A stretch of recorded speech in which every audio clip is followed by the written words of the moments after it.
hakikat realisme. Realisme adalah aliran filsafat yang meyakini bahwa realitas objektif benar-benar ada di luar pikiran manusia. Dalam konteks pendidikan, realisme menekankan bahwa dunia fisik, aturan sosial, dan konsekuensi perilaku adalah nyata. Tugas pendidikan adalah membantu siswa memahami realitas dan berperilaku sesuai dengan norma, hukum, dan struktur yang berlaku. Disiplin bukan hanya untuk kepatuhan, tetapi untuk membentuk siswa agar mampu hidup dalam tatanan dunia yang objektif. Kedua, prinsip-prinsip realisme yang relevan untuk disiplin. Beberapa prinsip yang menjadi dasar penanganan kasus disiplin dalam perspektif realisme. Aturan adalah representasi realitas. Aturan sekolah dianggap sebagai bagian dari realitas objektif yang harus dihormati. Melanggar aturan berarti mengabaikan prinsip keteraturan dalam kehidupan nyata. B. Otoritas dan struktur. Realisme melihat pentingnya otoritas guru, sekolah, tata tertib sebagai representasi struktur masyarakat. Disiplin membangun penghormatan terhadap struktur tersebut. C. Pembentukan kebiasaan. Realisme menekankan habit formation.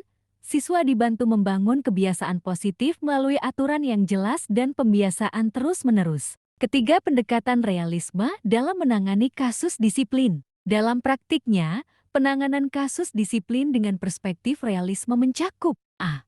Penegakan aturan secara tegas dan konsisten. Guru harus menyampaikan aturan secara jelas, menegakkan aturan tanpa diskriminasi. B. Menggunakan konsekuensi yang realistis dan edukatif. Contoh, jika siswa datang terlambat harus mengikuti program pembinaan ketepatan waktu. C.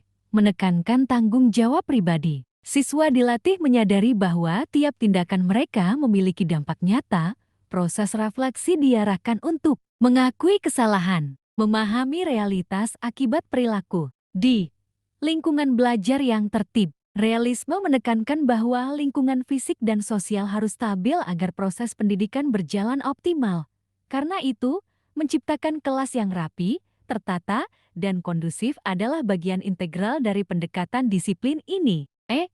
Keterlibatan guru sebagai model realitas. Guru berperan sebagai figur otoritatif yang menunjukkan kedisiplinan, menghormati aturan, bersikap objektif dan konsisten. Keempat, kelebihan pendekatan realisme dalam penanganan disiplin. Membangun stabilitas dan keteraturan di sekolah. Mencegah pelanggaran berulang karena aturan jelas dan konsisten. Mengajarkan siswa memahami realitas sosial dan hukum sebab akibat, baik untuk membangun sikap disiplin jangka panjang. Kelima, keterbatasan pendekatan realisme. Meskipun kuat, pendekatan ini memiliki kelemahan. Jika tidak diimbangi empati, dapat terasa terlalu kaku. Tidak selalu memperhatikan aspek psikologis atau emosional siswa, berpotensi mengabaikan individualitas dan latar belakang pribadi. Karena itu, realisme sering dikombinasikan dengan pendekatan lain seperti humanisme atau pragmatisme.